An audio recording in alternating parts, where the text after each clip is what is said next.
Tällä filmillä esittelemme katsojille Latvien urheilijan hiihtäjien harjoittelua kesällä ja talvella sekä hiihtojaoston tarjoamia harjoitusmahdollisuuksia hiihtoa harrastaville niin nuorille kuin vanhemmillekin urheilijoille.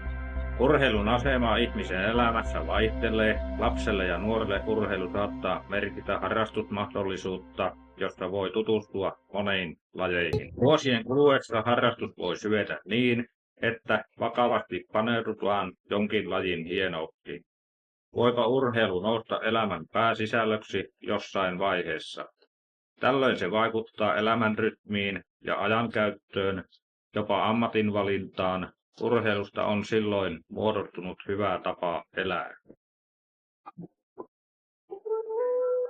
Seuramme hiihtojaoston toiminta-ajatuksena on liikuntatoiminnan kehittäminen seurassamme niin, että mahdollisimman moni harrastaisi fyysisen, psyykkisen ja sosiaalisen hyvinvointinsa edistämiseksi kunto-, kilpa- tai huippu-urheilua edellytystensä ja tarpeittensa mukaan. Sekä se, että jokaiselle taattaisiin yhtäläiset harjoittelu- ja kilpailumahdollisuudet aina huippu-urheiluun saakka.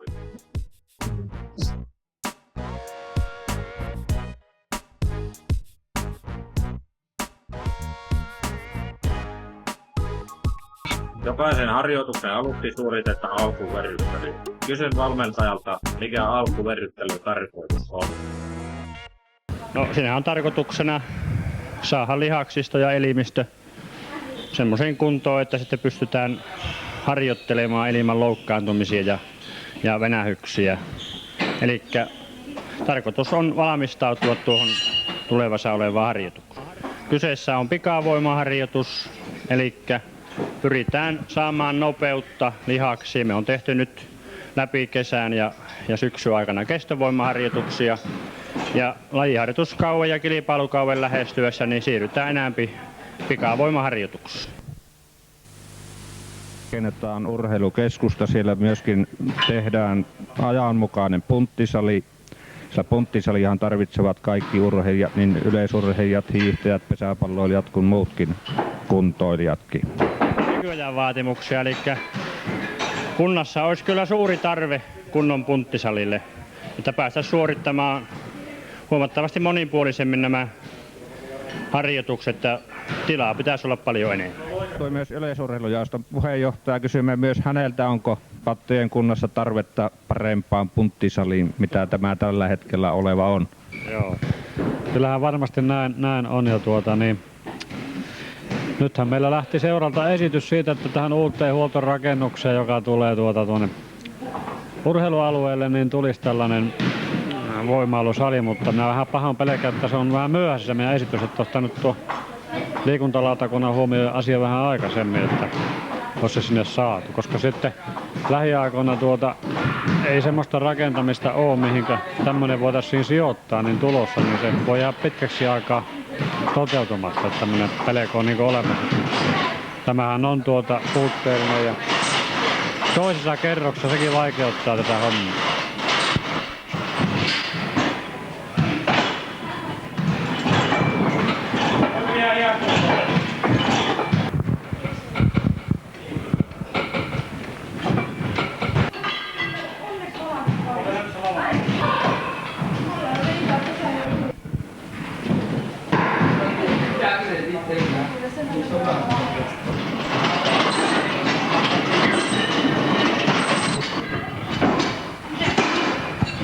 Tällaiset yhteisharjoitukset sopivat, kun on näin monenikäistä porukkaa, on nuorempaa ja vanhempaa. Eikö siinä tule mitään ristiriitaa? Tietenkin ihanne olisi se, että olisi ikäryhmittäin, mutta meillä tämä hiihtokaarti on sen verran pientä, että me on katsottu tarpeelliseksi, että ollaan kaikki koossa pari kertaa viikossa, vaikka ollaan vähän eri-ikäisiä. Ja täytyy ottaa näissä yhteisharjoituksissa huomioon se, että tehdään nämä harjoitukset siihen tyyliin, että ne sopivat itse kullekin.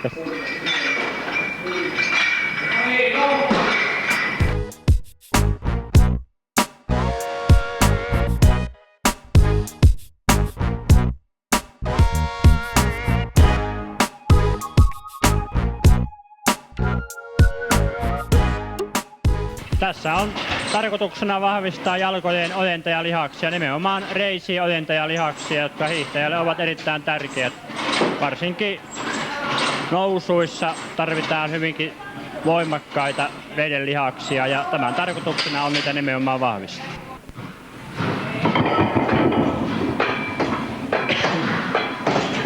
Yhteisharjoituksista, ovatko nämä mielenkiintoisia, hauskoja vai mitä mieltä sinä olet?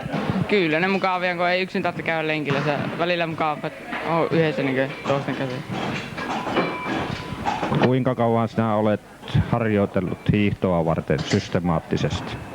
Semmoisen 1,5 vuotta asti. Valmentaja laatii ohjelmat ja niiden mukaan harjoitella. Joo, vuosisuunnitelmaa sitten, joskus vielä viikkosuunnitelmaa. Sitä noudatetaan. Sinulla on ikää. 16 vuotta. Kuinka kauan sinä olet harjoitellut systemaattisesti hiihtoa varten? Noin 3 vuotta. Onko harjoittelu ollut nousujohteista, onko kunto kohentunut vai mitä on tapahtunut? Ja tiedän. Oikein osaa sanoa, kyllä kai se tietenkin kohentunutkin on. Mitä mieltä sinä olet tämmöisistä yhteisharjoituksista, sopivatko nämä hiihtäjiin? Kyllä, tulee kiinnostusta aina enämpi viikko-ohjelmaan, niin mukavampi yhdessä tehdä näitä harjoituksia. Joo. Noin vaarallisen näköinen tuo asento, ettei tuossa vaan selkä katki. Ei siinä mitään vaaraa ole, kun se tehdään siten, että ei nosteta tätä ylävartaloa liian ylös, jolloin ei tule ristiselkään turhaa rasitusta. Eli täältä alhaalta vaakatason tehtäessä, niin se on täysin vaaraton liike.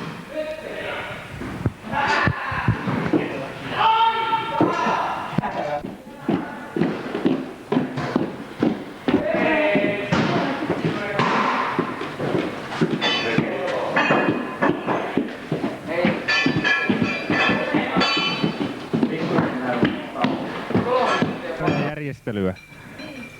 Käsilihaksia mennä ruveta vahvistamaan. Minuta koukistajalihaksia.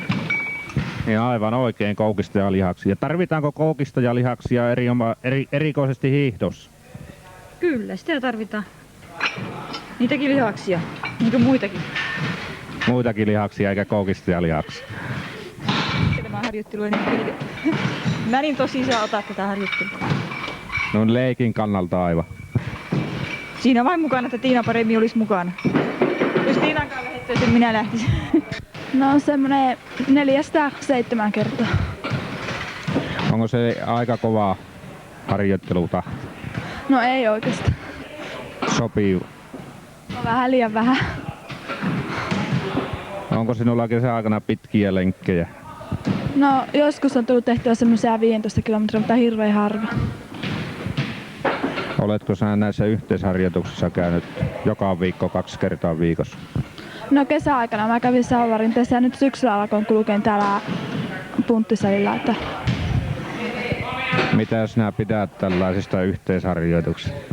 No on nyt tietenkin aivan hyviä, tulee niin paremmin harjoiteltua kuin että olisi yksinään. No kunhan nyt ajat parannis vähän viime talvista.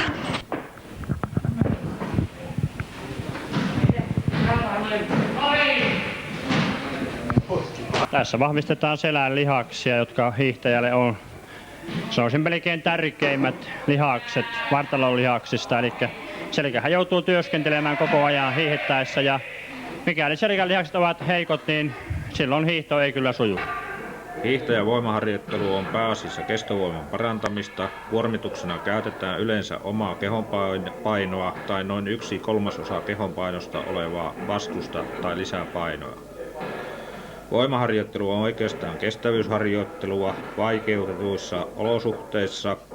Lisärasitus saadaan aikaan käyttämällä omaa ruumiinpainoa, lisäpainoja, raskasta maastoa, nousut, suo, hiekka, umpilumi tai kohdistamalla rasitus vuorotellen tiettyihin suppeampiin lihasryhmiin. Minkälaista harjoitusta Sauli tässä juuri parhaillaan tekee?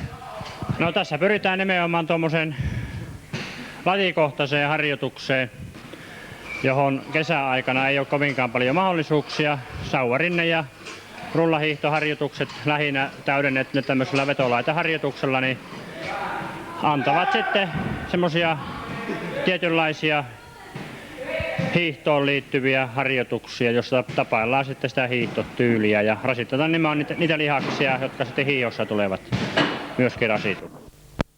No nyt kun peruskuntokausi alkaa olla päättymässä ja siirrytään lajiharjoituskauteen, niin tässä rajakoudassa niin yleensä otetaan semmoinen voimaharjoituskausi, lyhyt voimaharjoituskausi, joka kestää meillä pari viikkoa. Silloin nimenomaan kiinnitetään huomiota voimahankintaan suorittamalla erilaisia voimaharjoituksia useampia kertoja viikossa.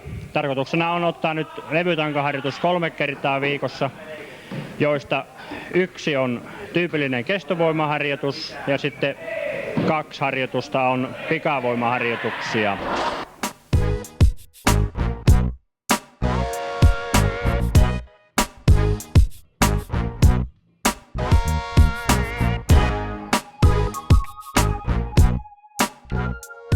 Kesän aikana voidaan voimaharjoittelu suorittaa kuntorataharjoitteluna. Kuntorata on maastoon vedetty 1 kilometrin mittainen pururata, jonka varrella on yhteen paikkaan asennettu erilaisia voimaa, nopeutta, ketteryyttä ja lihashallintaa kehittäviä laitteita. Kuntoradalla hiihtäjä voi suorittaa varsin tehokasta ja monipuolista lihaskuntoharjoittelua, tavoitteena lihasten vahvistaminen.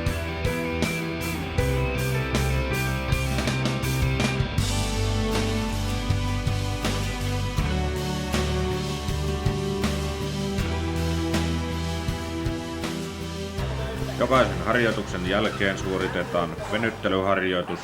Mikä tällaisen venyttelyn tarkoitus on? Valmentaja Kalevi Kallio. Venyttelyhän on, sanoisinpä, yhtä tärkeä kuin itse harjoittelukin. Elikkä jos venyttely laiminlyödään, niin harjoittelun merkitys on erittäin vähäinen. Elikkä tämmöinen palauttava venyttely, jolla estetään nimenomaan lihasten kovettumiset ja lihasten kipeytymiset. Sen tarkoituksena on palauttaa lihas lepopituuteen ja semmoiseen muotoon, että harjoittelua voidaan seuraavanakin päivänä jatkaa ilman suurempia vaikeuksia. Eli tämmöinen liikkuvuuden edistäminen ja lihasten kimmoisuuden lisääminen on aivan oleellinen osa harjoittelua. Polven yläpuolelta pidetään kiinni ja omalla polvella painetaan tänne jalkainen. Tästä lähdetään hyvin kevyesti taivaan.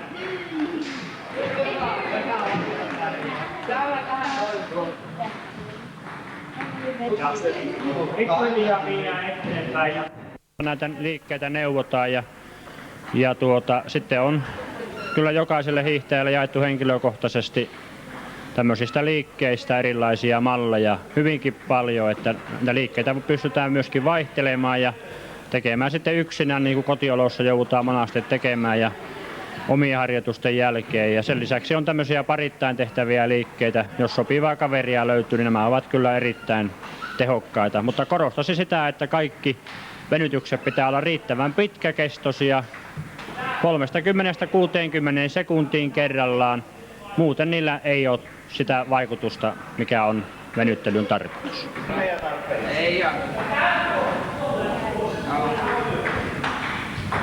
Ja lisää aina, mutta ei paljon.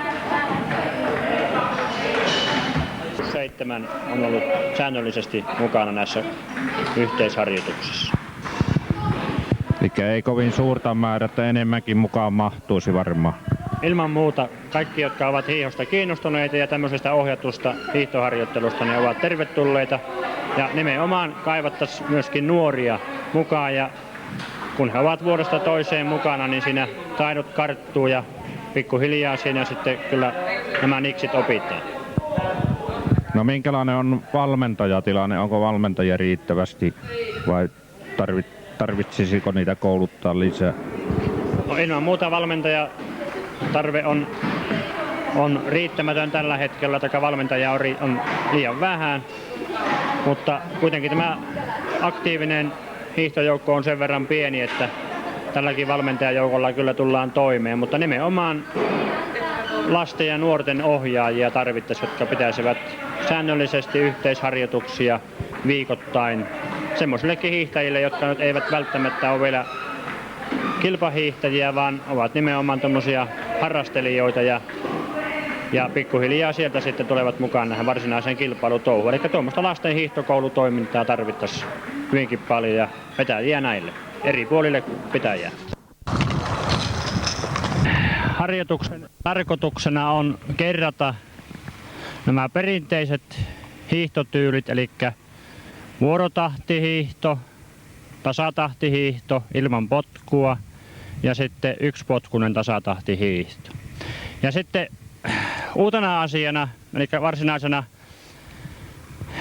semmoisena tekniikkaharjoituksena, otetaan luisteluharjoitus. Eli katsotaan läpi eri yksityiskohdat luistelun tekniikasta ja sitä sitten ruvetaan harjoittelemaan. Ja sitten lopuksi otetaan semmoinen vähän vauhikkaampi harjoitus, jossa jokainen saa sitten käyttää ja harjoitella näitä kaikkia hiihtotyylejä, mitä on aikaisemmin opeteltu ja sitten mitä nyt opetellaan. Ja sitten näitä voi tosiaan soveltaa ihan tuon maaston kohan mukaan. Aika tapailemalla se ensimmäinen kerta taas. Otamaan järjestys vaikka yksi potkusta ja potkutonta, riippuu vähän niin kuin vauhdista. Molempia sekaisin.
Tällä tavalla kun tietysti voi käydä, että rullastuksella kaadutaankin, mutta kun se suoritetaan oikein, ei suurempaa vaaraa kuitenkaan ole.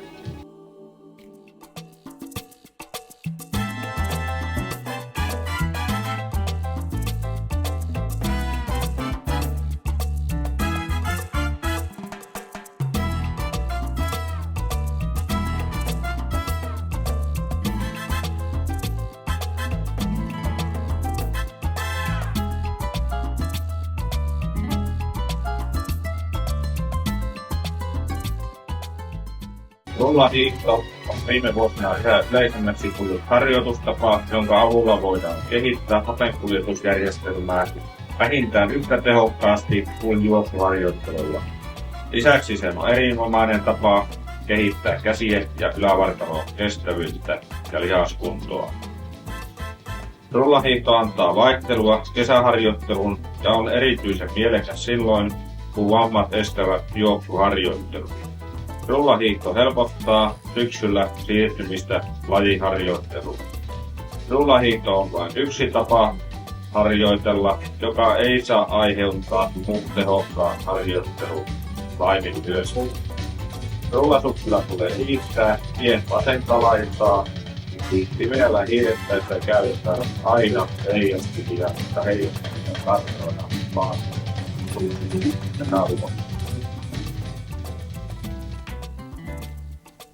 Voidaan sitten katsomaan, miten tuo luistelutekniikka suurin piirtein mennään ja sitä sitten jonkun verran harjoitellaan. Sitä ei ole aikaisemmin harjoiteltu, että lähdetään ihan niin kuin alakeista liikkeelle ja pikkuhiljaa opetellaan. Ja katsotaan sitten, minkälainen on lopputulos.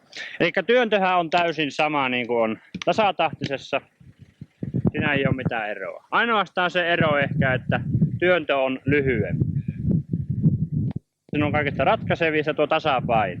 Eli kun lähdetään potkuun, niin tämä potkaiseva jalka lähtee tuosta toisen jalan pikkusen etupuolelta. Tuosta viereltä pikkusen etupuolelta. Ja potkua aikana se viedään pikkusen sivuun ja silloin sitten tuo painopiste siirtyy sille jalalle. Siis sille potkaisevalle jalalle, liukuvalle jalalle. Ja sen jälkeen kun potku on suoritettu, niin painopiste siirtyy taas tälle liukuvalle sukselle ja ylävartalo on pikkusen etukenossa.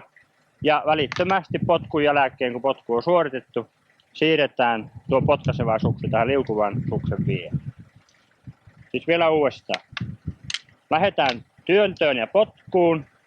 Paino on vielä liukuvalla suksella. Sen jälkeen se siirtyy tänne potkaisevalle sukselle. Ja työntö tapahtuu samanaikaisesti. Ja kun työntö ja potku on loppuvaiheessa, paino siirtyy takaisin liukuvalle sukselle. Sauvat ja potkaiseva suksi taas entiselle paikalle.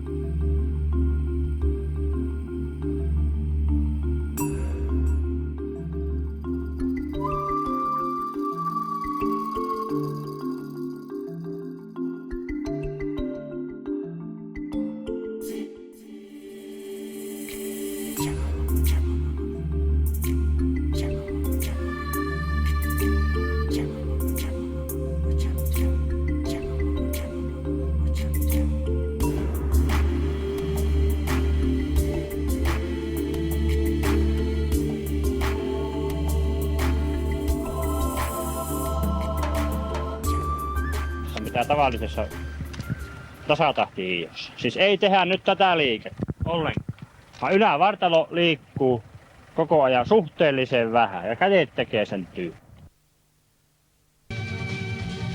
Nykyaikaisella suosituksella voidaan harjoittaa kaikkia hiihtotapoja. Päätarkoituksena on vahvistaa ylävartalon ja käsien lihaksia. Tässä meillä on nähtävänä kaksipyöräiset rullasukset, jotka soveltuvat luisteluun paremmin kuin kolmipyöräiset sukset. Näissä suksissa on myöskin säädettävä jousitus tärinän vaimentamiseksi. Näillä suksilla voi hiihtää jopa hyväpintaisella soratiellä. Kikkajarru on takapyörässä. Suksisiteenä käytetään normaalia suksisidettä. Myöskin hiihtokenkä on aivan tavallinen hiihtokenkä. Rullahiihdossa käytettävä sauva on tavallinen suksisauva. Sompa on poistettu, kärki kovametallia, kestää paremmin kovaa kulutusta asfalttitielläkin. Sauvan pituus 5 senttiä pitempi kuin talvihiihdossa käytettävä sauva.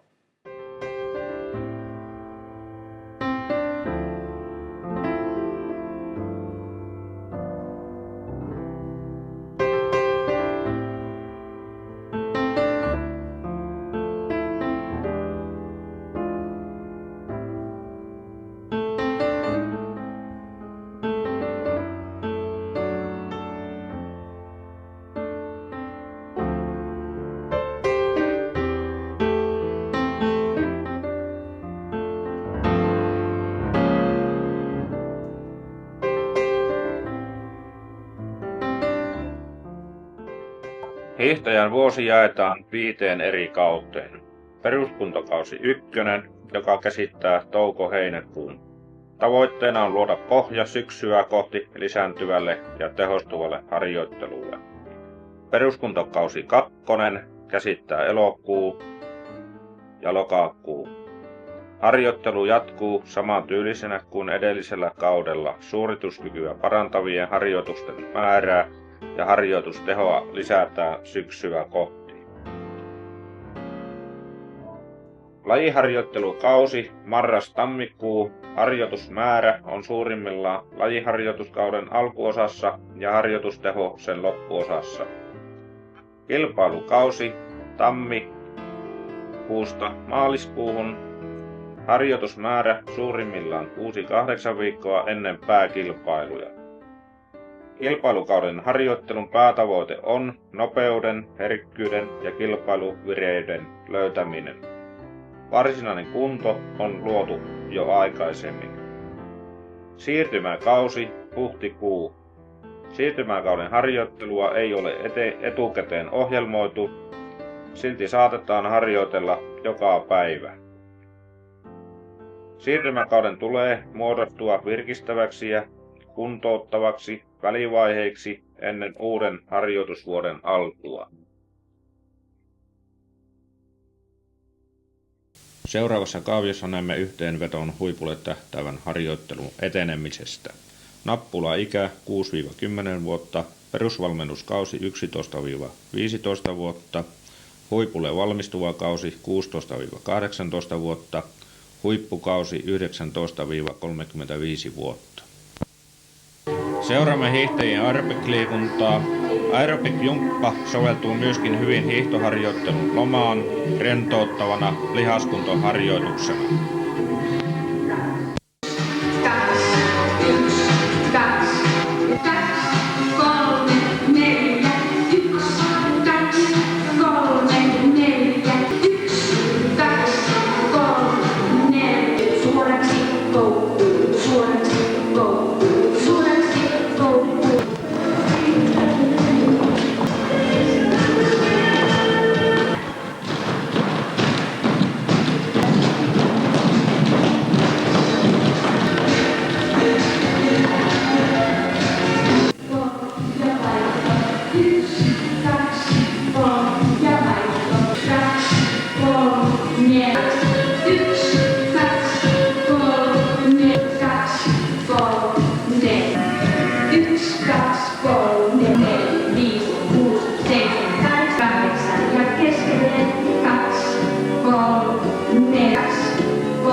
Kiitos.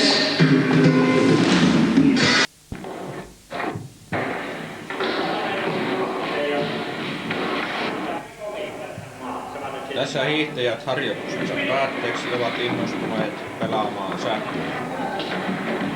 Tämän tyyppinen virkitys harjoituksen lopuksi kohottaa harjoitusmotivaatiota, varsinkin nuorten mieleinen sähköpeli on. Mutta myöskin aikaihmiset, kuten Kalevi tässä, tempautuu täysin pelin pyörteisiin. Kuten huomaamme, hiihtäjien harjoittelu on monipuolista, mukaansa tempaavaa liikuntaa. Kaikkia liikuntamuotoja harrastetaan, kuten tällaisia pelejä ja leikkejä unohtamatta. Varsinkin nappula-ikäisille tällaiset pelit ovat tärkeitä ja mielenkiintoisia.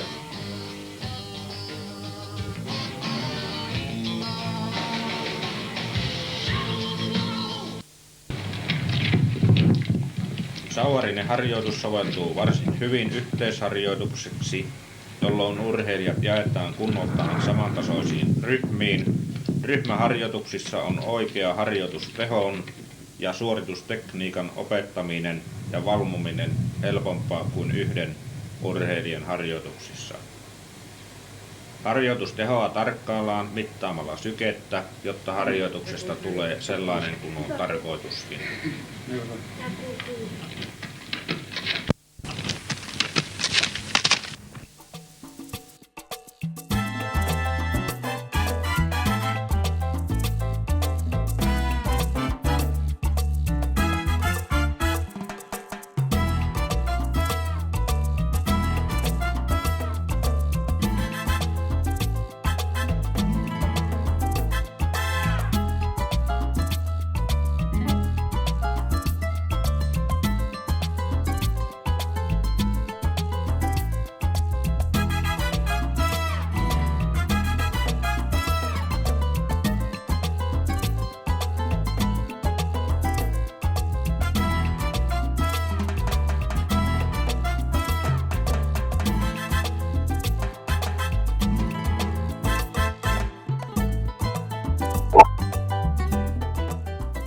Peruskuntokauden harjoittelu on hopeasonka-ikäisillä pääasiassa monipulista yleisharjoittelua, jossa käytetään apuna myös muita urheilumuotoja. Huippua lähestyttäessä erikoistutaan yhä lähemmäs varsinaista lajisuoritusta. Hiihdon kesäharjoittelussa käytetään yleisesti kävely- ja juoksulenkkejä.